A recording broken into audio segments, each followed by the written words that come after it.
as our president does set off for Scotland, federal agencies are looking to tackle the American homelessness problem following President Trump's new executive order. That order meant to push city governments, both big and small, to crack down on homeless encampments and get the unhoused into treatment. But advocates say it could only make the problem worse. Correspondent Alex Caprariello is live for us here in Chicago with the details. So, Alex, what is in this executive order? Yeah, so essentially, Nicole, it's giving cities and states whatever authority necessary to get homeless men, women, and children off city streets and actually into treatment centers to face their problems head on, including addiction. The president is also directing his administration at the federal level to prioritize some of these cities across the country that are already enforcing those bans that might be there for public camping, for drug use, and squatting. Now, as we all know, across America, solving the issue of homelessness has been a central issue for years. There are some 771,000 homeless men, women, and children living on city streets back in 2024, an increase of about 18% from the previous year. And more than a third of that total actually live out there on the street. Some cities have already taken steps to restrict homelessness in America. They're the ones that are marked in red right here on this map and are just a few examples of the place that president says he's going to prioritize. They're cities like Los Angeles, Seattle, and Albuquerque. Those that have not created restrictions, they're marked in blue. That includes Chicago, New York, Philly, and New Orleans.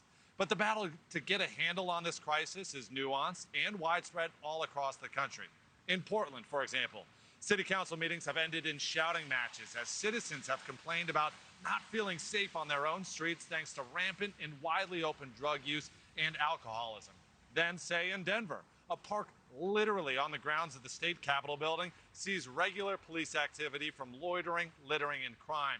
And then in Washington, D.C., our nation's capital, a battle simmers between President Trump and Mayor Muriel Bowser over homeless encampments, including some that are on the White House front steps. At the very same time, a task force has cleaned up more than 500 tons of trash and debris left behind just since last fall. Of course, we know this executive order also follows a separate order from the Supreme Court that says people without homes can be arrested and fined for sleeping outdoors. Nicole? All right. So, Alex, critics and homeless advocates are saying that this may actually do more harm than good and that it's opposite how our country should be trying to solve this crisis. What's their argument?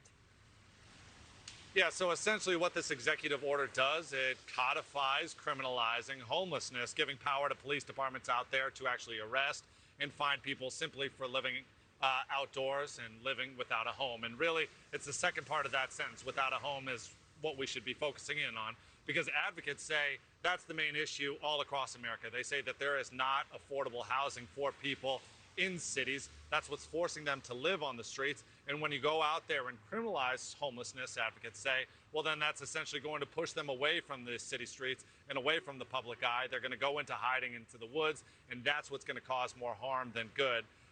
And that's the reason why they say more affordable housing is needed here. All right. Alex Caprariello, live for us here in Chicago. Thank you. I'd like to welcome. Thank you for watching. Subscribe below and download our NewsNation app right now on your phone, and you will get fact-based, unbiased news for all Americans.